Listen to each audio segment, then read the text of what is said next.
Nicyo gituma ninginga Mariya mutagatifu mu kiteka n'abamarayika bose n'abatagatifu bose namwe bavandimwe ngo munsabire kuri Nyagasani Imana yacu. Imana ishobora byose nitubabarire idukize ibyaha byacu nayo izatweze mu bugingo bw'iteka.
Nyagasani Imana yacu, utagatifuza kiliziya yawe yakwiriye mu moko yose y'abantu no mu bihugu byose, ubigishije wera duhimbaza uyu munsi. Sakaza ingabe zawe mutagatifu mu bwisanzure bw'isi yose, kandi usendereze n'ubu ngubu mu mitima y'abakwemera bya byiza wakoreye abantu igihe ivanjiri itangiye kwamamazwa. Kubwa Yesu Kristo umwana wawe n'umwami wacu, Imana mubana mugategekana bumwe bwa Roho Mutagatifu, uko ibihe bihora bisimburana iteka. Amen.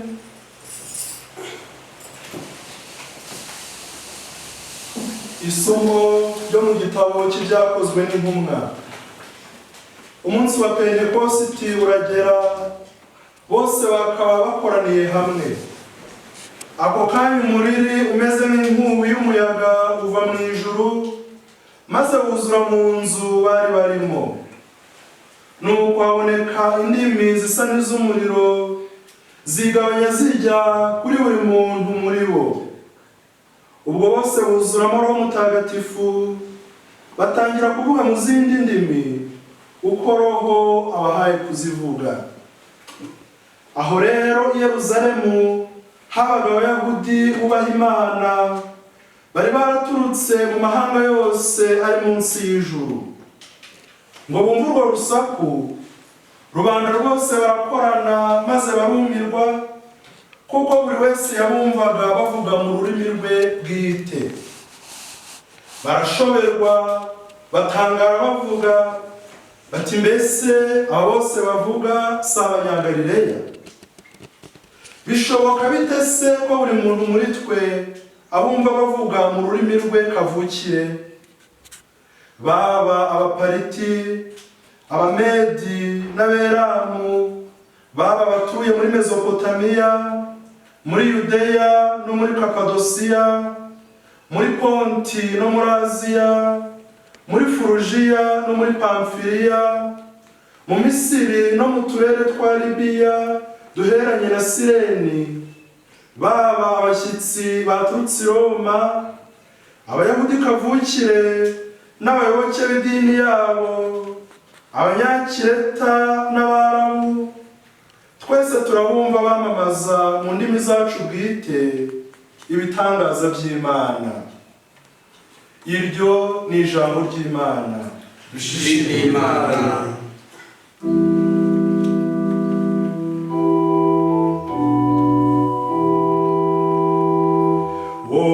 Wohereza Nyagasani Roho wawe bikaremwa, maze ubwisanzure bw'isi ukabuhindura bushya. Wohereza Nyagasani Roho wawe bikaremwa, maze ubwisanzure bw'isi ukabuhindura bushya. Mutima wanjye singiza Uhoraho, Uhoraho Mana yanjye, uri igihangange rwose. Uhoraho, mbega ngo ibikorwa byawe biraba byinshi, byose wabikoranye ubwitonzi.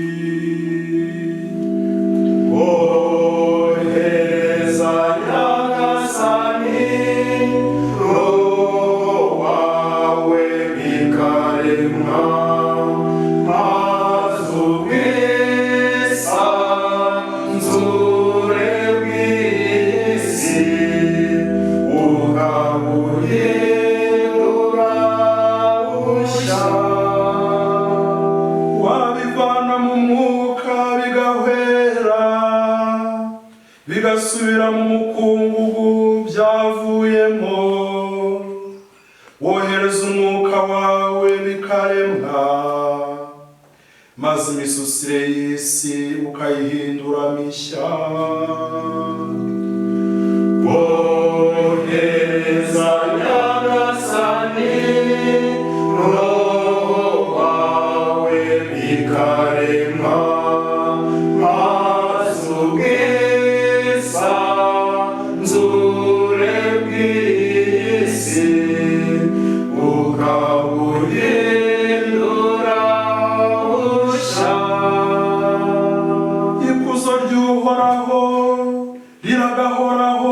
ubuziraherezo.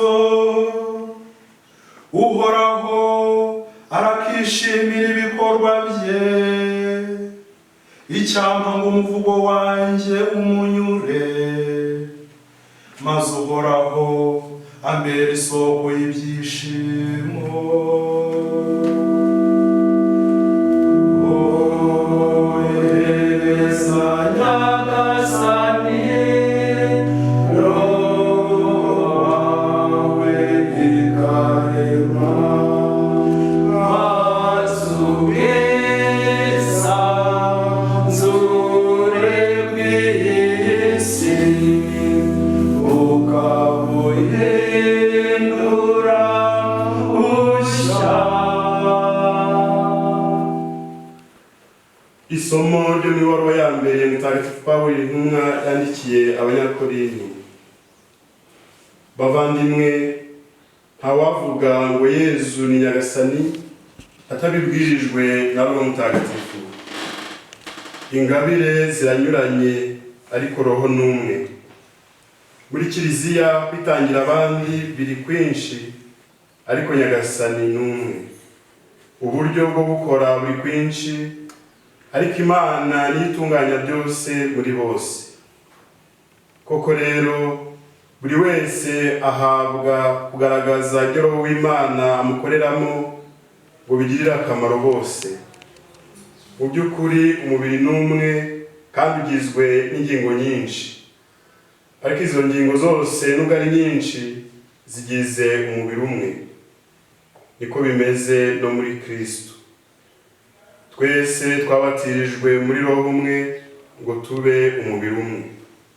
Twaba Abayahudi cyangwa Abagereki, twaba abacakara cyangwa abigenga, twese twuhiwe Roho umwe. Iryo ni ijambo ry'Imana. Dushimire Imana.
uko yanditswe na Yohani. Habikuzo Nyagasani.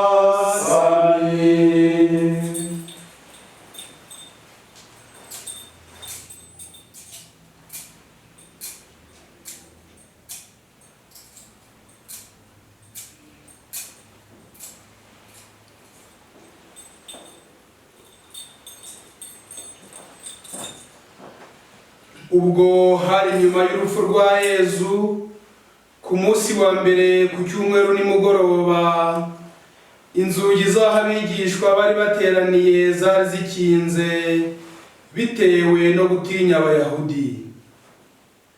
Nuko Yezu agira atya, araza ahagarara hagati yabo arababwira ati, nimugire amahoro.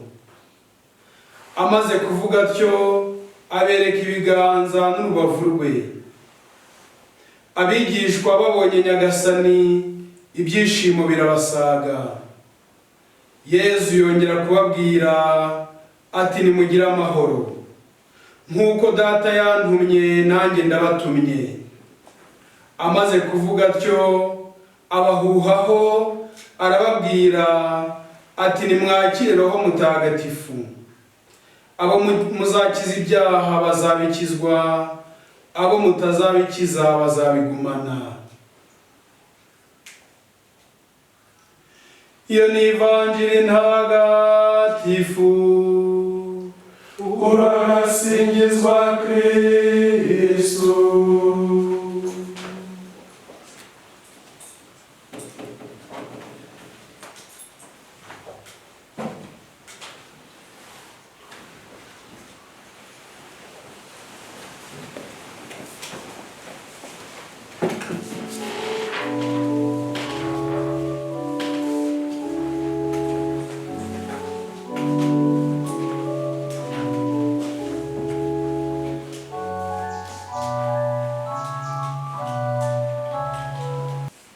Isi yuzuye ibiremwa byawe, wivanamo umwuka bigahwera bigasubira mu mukungugu byavuyemo.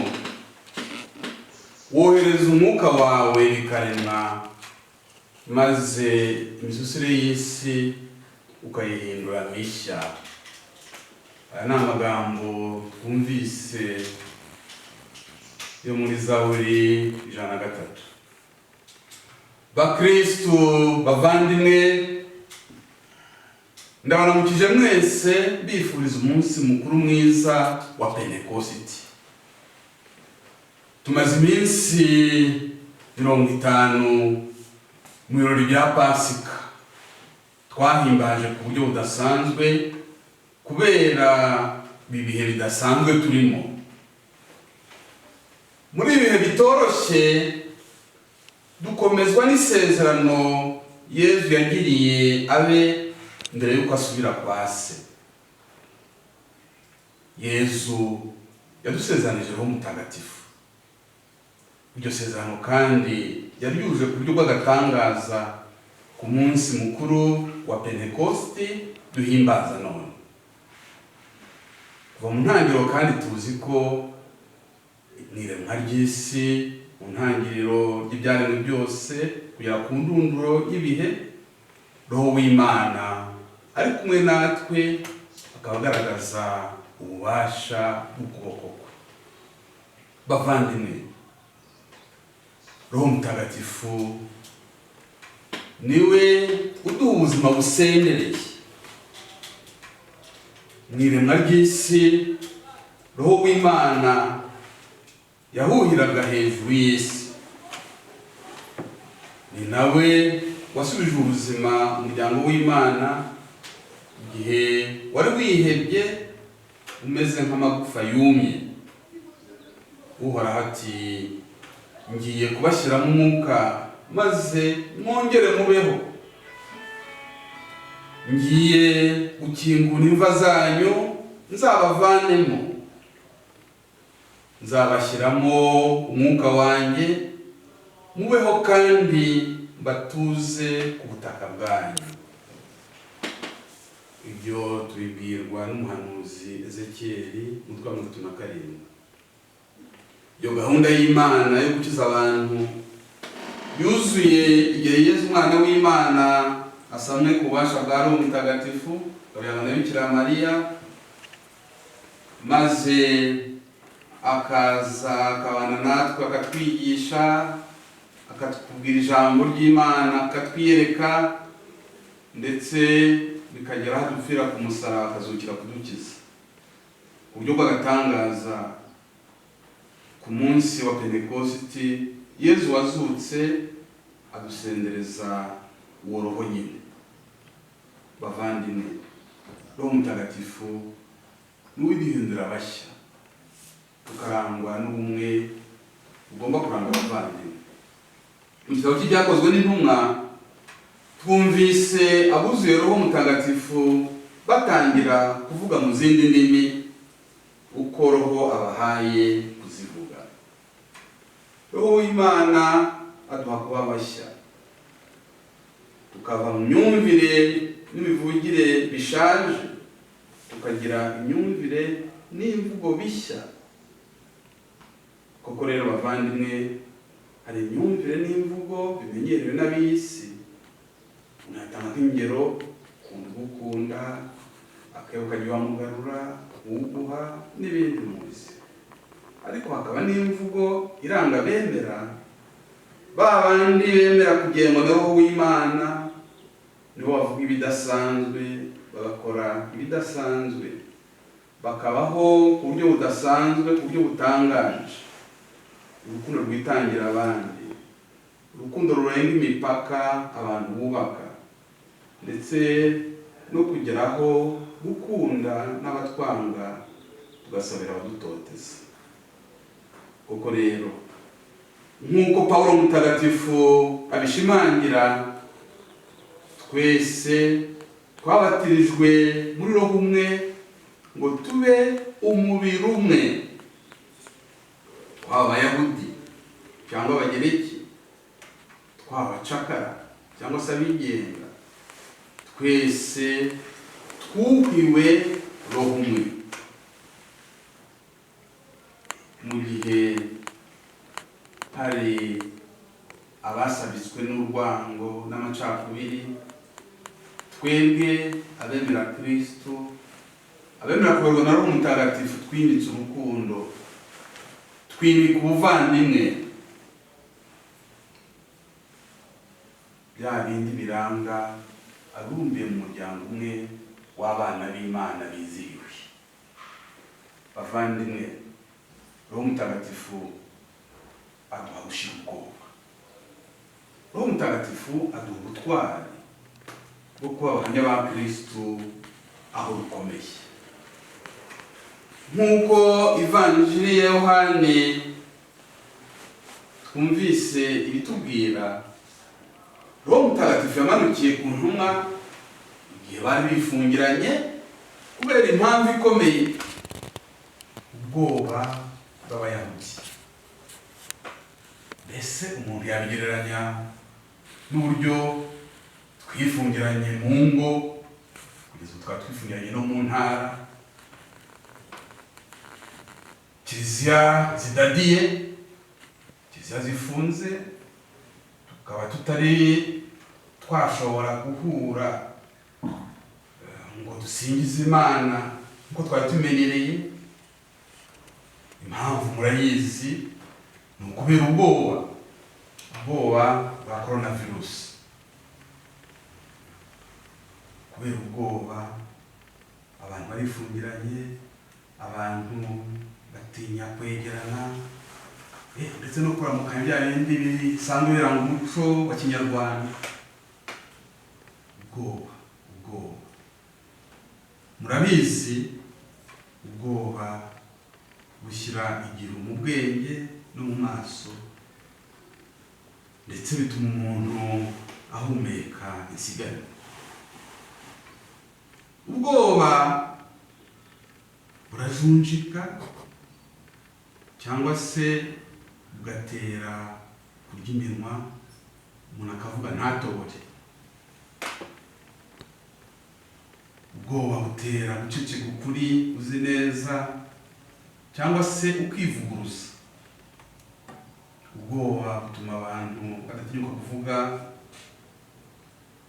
aho abaribo ibyo bakomeye muri icyo bashaka bashyize imbere. Ufite ubwoba nta mbaraga aba yifitemo, ntafata ngo akomeze, kandi kubera igihunga ahirika ibyo akozeho byose. Kubera ubwoba umuntu atinya kuvuga uwo ari we, ibyo yemera. Aha buri gihe yageze kuri iri jambo niho nibuka bwa bwoba bwa Petero bwatumye yihakana Yezu inshuro 3 imbere y'umuja. Natwe hari ubwo yihakana Yezu imbere ya za baringa. Mbega ibyaha duterwa n'ubwoba, mbega za Sakirego bivuga kubahuka Imana n'ibyayo. Kubera ko dufite ubwoba, kubera ko dufite igihunga, Ivanjiri twumvise ko mu gihe bari bifungiranye kubera ubwoba bw'urupfu nibwo wazutse aje ahagarara hagati yabo abahumuriza agira ati nimugire amahoro, nimugire amahoro, nimugire amahoro. Abahumurijwe na Yezu wazutse bahabwa ubutumwa ndetse bagahabwa n'ububasha bwo gukora mu izina rye bayobowe na Roho Mutagatifu kandi bakomejwe nawe.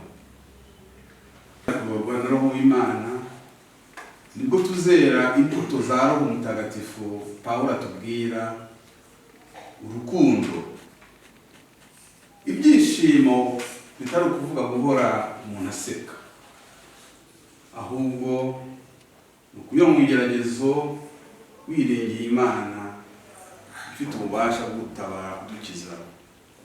Bituma umuntu agira amahoro ku mutima, akagira ukwihangana, akarangwa n'ubugwaneza, akarangwa n'ubuntu, ubudahemuka, imico myiza no kumenya kwifata nk'uko tubisanga mu ibaruwa Pawulo Mutagatifu yandikiye Abanyagalati.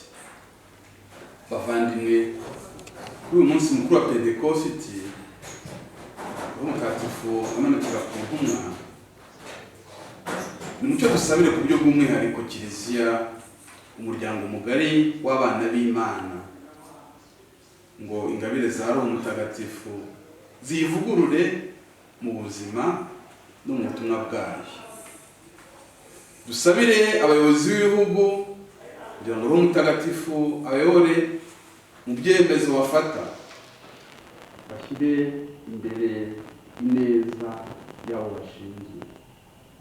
Dusabire abantu b'ingeri zose, n'imico yose, imico itandukanye, n'indimi zose, bamamarize icyarimwe izina ry'Imana n'ukwemera kumwe, Imana ikundwe kandi yubahwe. Twisabire ngo ahore agaragaza muri twe ububasha bwe. Nimunyemerere rero dusoze tutakambira Imana tugira tuti: oheza Roho wawe, Roho w'ubuhanga, Roho w'ubujyanama n'ubutwari, Roho w'ubumenyi n'ubusabane ku Mana, Roho w'icyubahiro n'urukundo, maze byose biremwe bundi bushya, isi nayo nihinduke ibikesha ingabire zawe. Roho w'Imana ngwino utwiyoborere muri byose na hose. Kuri uyu munsi mukuru wa Bikira Mariya ajya gusura Elizabeth Mutagatifu, mu gihe turi gusoza ukwezi kwa Bikira Mariya, dutuye Imana isengesho ryacu twisunze umubyeyi Bikira Mariya, umwamikazi w'intumwa, udusabire. Amen.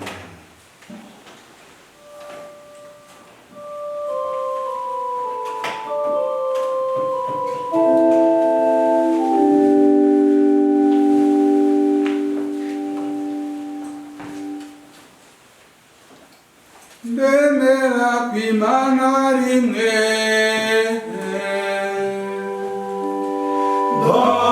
dushobora byose, waremye ijuru n'isi, boneka n'ibitaboneka,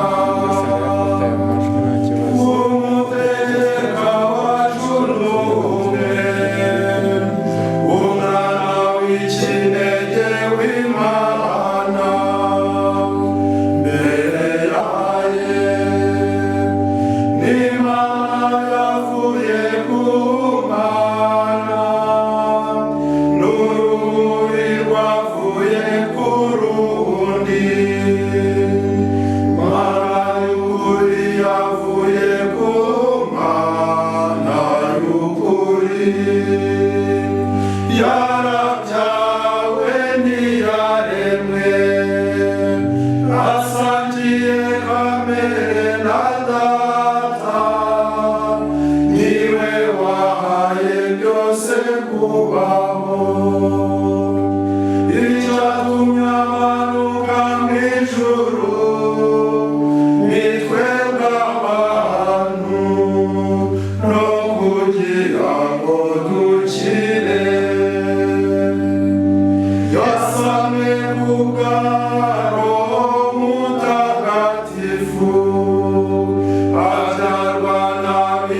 Bikira Mariya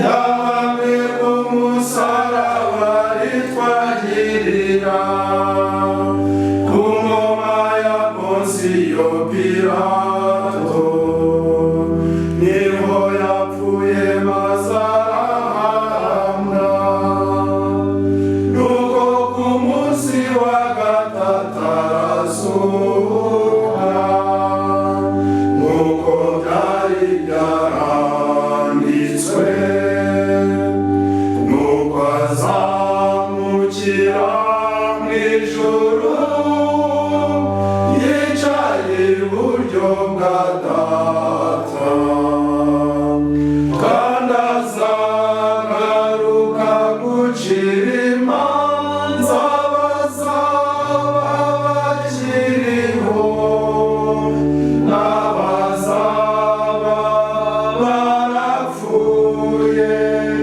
ingoma yizahoraho iteka. Roho Mutagatifu ni Imana niwe utanga ubuzima aturuka kuri Data no kuri Mwana arasengwa arasingizwa hamwe na Data na Mwana niwe wabwije abahanuzi ibyo bavuze. Kiliziya ni imwe itunganye gatolika kandi ishingiye ku ntumwa batisimu n'imwe ikiza abanyabyaha ntegereje izuka ry'abapfuye ngo kubaho ubugingo buzaza.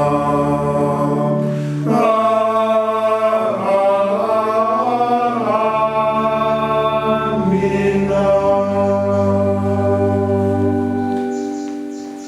Bavandimwe, twibwirijwe na Roho Mutagatifu dusabire Kiliziya ariyo mubiri wa Kristu.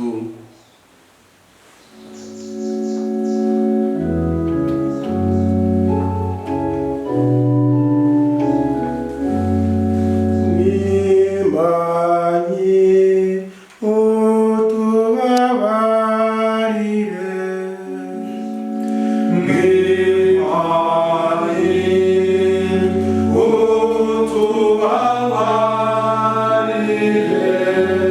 dusabire umuryango w'Imana ariwo Kiliziya Gatolika nk'uko Roho Mutagatifu yawuvukishije mu ndimi nyinshi aba ariko awumenyekanisha mu mahanga yose tubisaba Imana.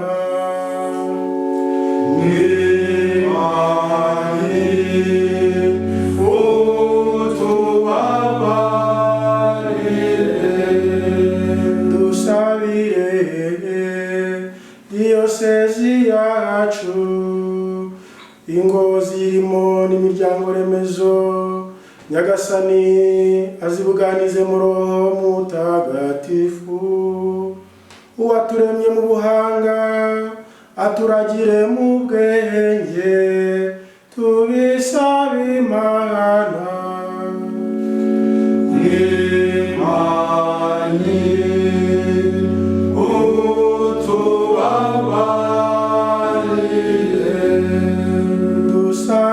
Dusabire abakristu bakorera Kiliziya mu miryango ya Gisiyo Gatolika Roho Mutagatifu abasenderezemo ingabire ze kugira ngo Kiliziya irengerwe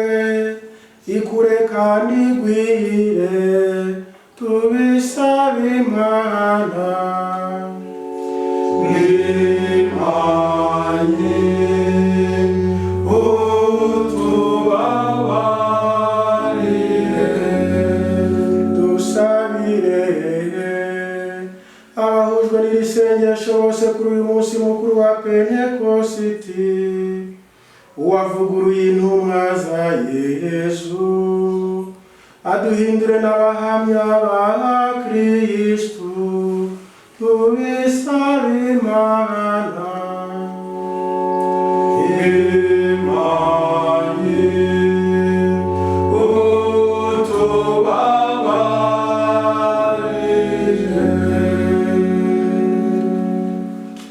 Mana yacu, soko y'ubugingo, turakwinginze udufashe kugira ngo urukundo dufitiye umwana wawe Yezu Kristo rudahitana n'imyaka, ahubwo ruhore ruvugururwa na Roho wawe, kubwa Yezu Kristo umwami wacu.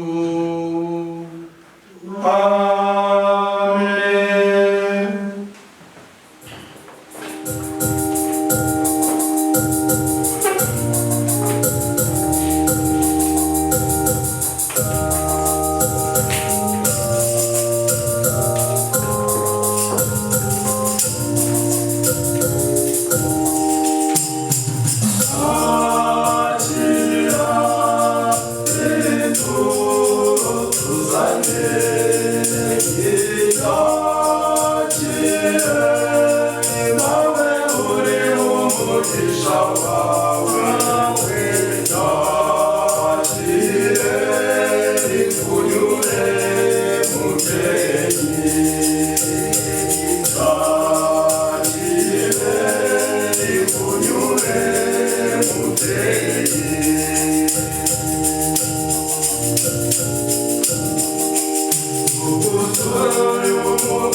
bavandimwe nimusabe kugira ngo igitambo cyanjye ari nacyo cyanyu nyuma Imana Data ushobora byose nyagasani yakira igitambo muhereje hejuru y'isingizo n'ikuzo kandi kitugirira akamaro kikagira na cyiza yose ntagatifu.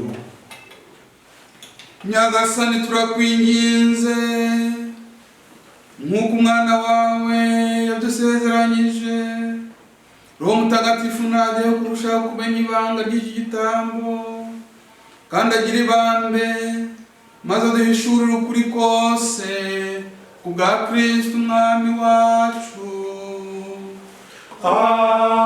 Amen. Nyagasani Yezu n'abane namwe, nawe kandi muhorane. imitima yanyu nihugukire iby'ijuru, tuyerekeje kuri Nyagasani. dushimire Nyagasani Imana yacu. Birakwiye kandi biratunganye. Ni koko birakwiye kandi biratunganye, ni ngombwa kandi birimo agakiza ko tugushimira iteka n'ahantu hose, Nyagasani dawe nyir'ubutagatifu, Mana ishobora byose ugahora witeka. Koko rero kugira ngo usoze rya Pasika kuri uyu munsi wasendereje Roho Mutagatifu, muba wishakiye kugira abana bawe n'abavandimwe b'umwana wawe w'ikinege. Kiliziya igitangira, Roho Mutagatifu nyine niwe wahaye koko amahanga yose ubumenyi bw'Imana, maze indimi zabo zinyuranye azihuriza hamwe ngo zamamaze ukwemera kumwe. Nicyo gituma isi yose aho ikagera isabagira yasazwe n'ibyishimo bya Pasika, n'abamarayika bose bo mu ijuru bakaririmba igisigo cy'ikuzo ryawe, bavuga ubudahwema bati:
nyagasani ukaba n'isoko y'ubutungane bwose, none dutaniye imbere yawe twifatanya na kiliziya yose kugira ngo duhimbaze uyu munsi muhire wa Pentekositi, ari nawo mwakire maze muryeho mwese, iki ngiki koko n'umubiri wanjye ugiye kubatangirwa.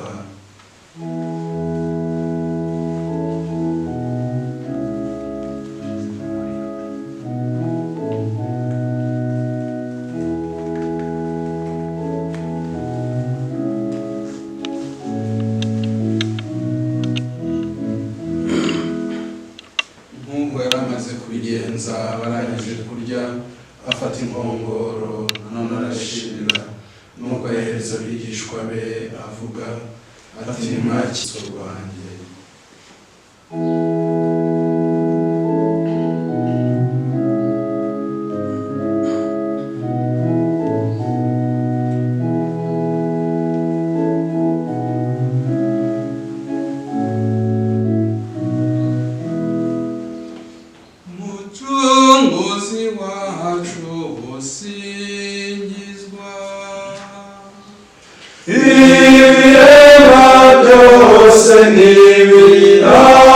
Izina ryawe nyagasani, urupfu rwawe turarwamamaza, izuka ryawe turarihamya, ngwino nyagasani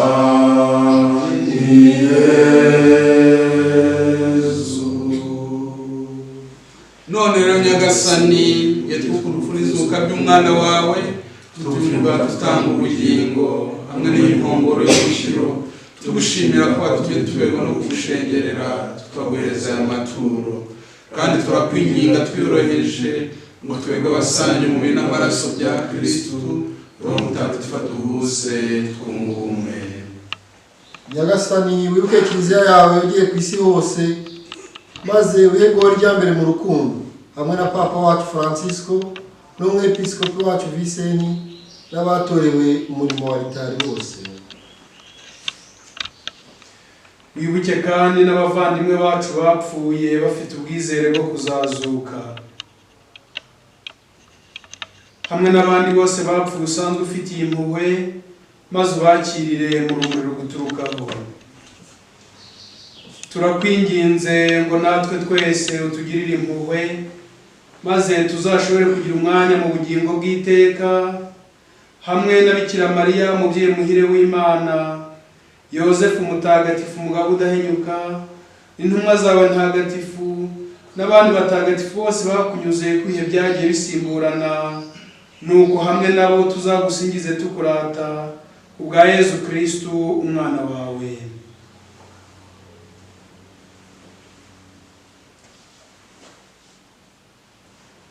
Dawe Mana ishobora byose, icyubahiro cyose n'ikuzo ryose ubishyikirizwa na Kristu, ukabihabwa hamwe nawe, ukabiherwa muri we, mu bumwe bwa Roho Mutagatifu, uko ibihe bihora bisimburana iteka.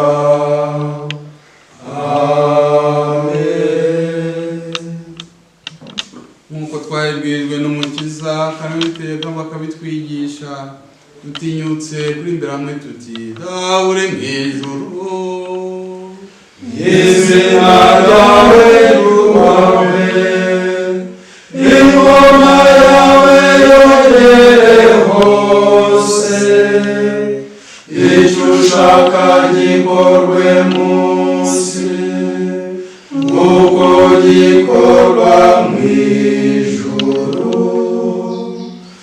Ifunguro riduhe none, utubabarire ibicumuro byacu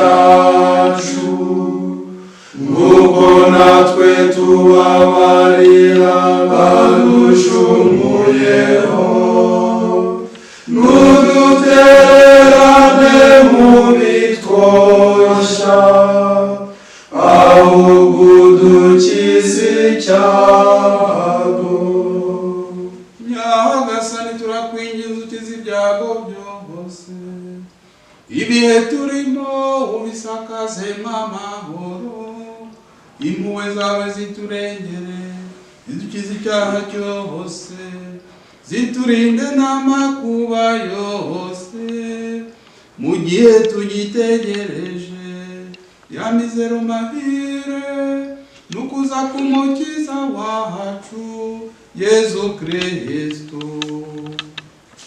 kuko ubwami n'ububasha n'ikuzo ari ibyawe Nyagasani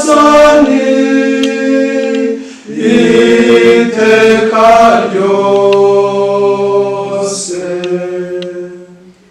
Nyagasani Yezu Kristo, wowe wabwiye intumwa zawe uti basigiye amahoro, bahaye amahoro yanjye, ntiwite ku byaha byacu, ahubwo wite ku kwemera kwa Kiliziya yahawe, maze ku bushake bwawe uyiha amahoro, kandi uyibumbire mu bumwe, wowe uba ugategeka iteka ryose. Amen. Nimugire iteka amahoro ya Nyagasani, urayahorane nawe.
Hahirwa abatumiwe ku meza ya Nyagasani, dore ntama w'Imana, dore ukiza abantu ibyaha. Nyagasani sinkwiye kwakunjira umutima wanjye, ariko ijambo rimwe gusa ndabikira.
Ukaristiya yawe ntawukurora, turemera yuko urimo rwose.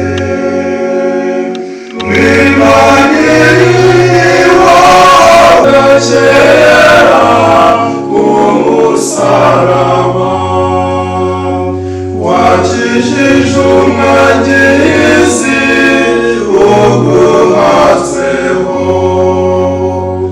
Ndagusaba Yesu unkize nkawe, namwe ibyaha byanjye bikurakaza. Turakuramya Yesu urumuremyi, uri hano rwose, uri muzima. Uburyo udukunda ntabwo bungana, uduhaza twese mu Karistiya.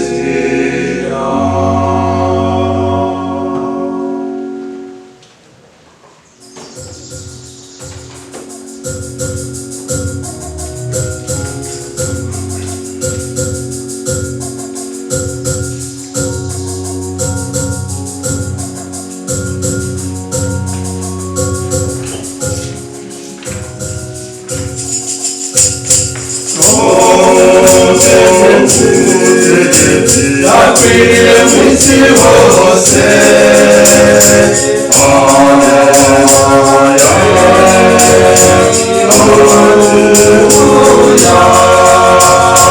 ni nawe ugenga byose, akamenya n'ibihavugirwa byose, akamenya n'ibihavugirwa byose. Roho w'umutegetsi yakwiriye mu isi hose,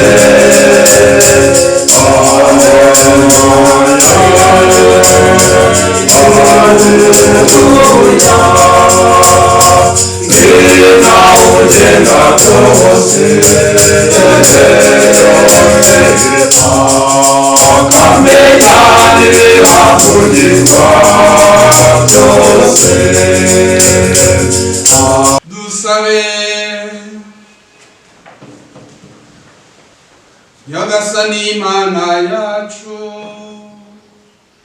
ubuhunda kiliziya yawe ingabire z'ijuru, dukomereze neza watugiriye, kugira ngo Roho Mutagatifu wadusakajemo ahora agaragaza muri twe ububasha bwe, kandi iri funguro ritagatifu dusangiye ridufashe kujya mbere mu nzira y'umukiro w'iteka, kubwa Kristo umwami wacu.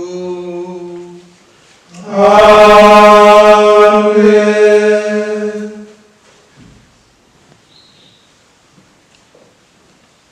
Mbere y'umugisha gusoza, ndagira ngo nongere mbifurize mwese umunsi mwiza wa Pentekositi. Ndazirikana kandi ko uyu munsi umunsi mukuru w'umubyeyi Bikira Mariya ajya gusuhuza Elizabeth Mutagatifu, n'ingabire dusaba Imana, ingabire yo gukundana, urukundo.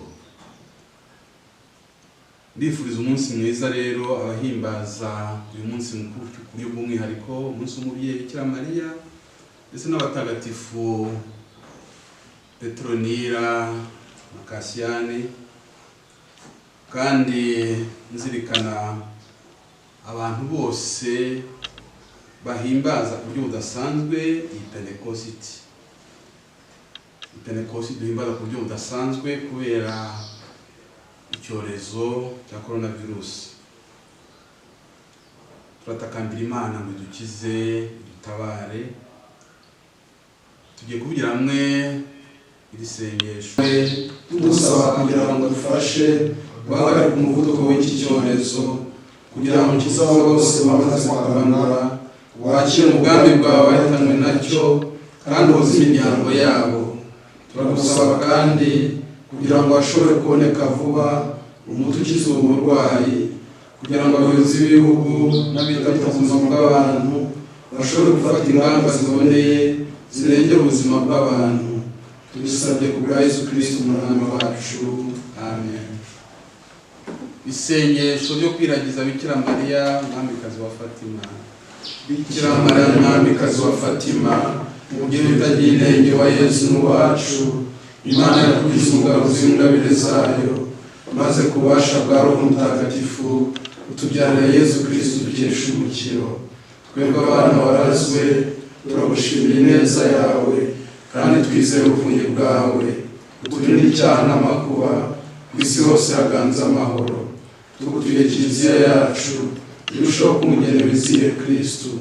Turakwiyeguriye twese n'ibyacu byose, uturengere igihe cyose, dukomeze mu kwemera, kwizera n'urukundo. Mubyeyi impuhwe nyinshi, ababaye twese zo kugarukira Imana by'ukuri no gushora imizi muri Kristo, tuyobowe na Roho Mujyanama n'udacogora, tuyoboke twese tugereza mu ijuru. Amen. Nyagasani Yesu n'abane namwe, nawe kandi muhorane. Nyagasani Imana Data, soko y'icyitwa urumuri cyose, wowe wishakiye kumurikira imitima y'abigishwa b'umwana we, maze kuri uyu munsi akabagorera umuvugizi Roho Mutagatifu, nabaha umugisha we ubanezereze kandi abasendereze mu budahwema ingabire z'uwo Roho Mutagatifu.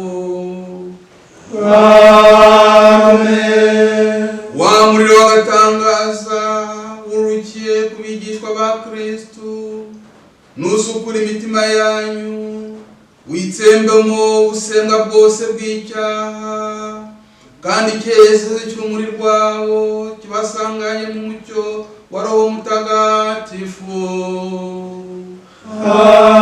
Amen. We wishakiye guhuriza hamwe indimi z'amoko menshi ngo zamamaze ukwemera kumwe rukumbi, nabahe kwindacogora muri uko kwemera nyine, maze kuzabageze mu byiza by'ijuru mwizeye. Amen.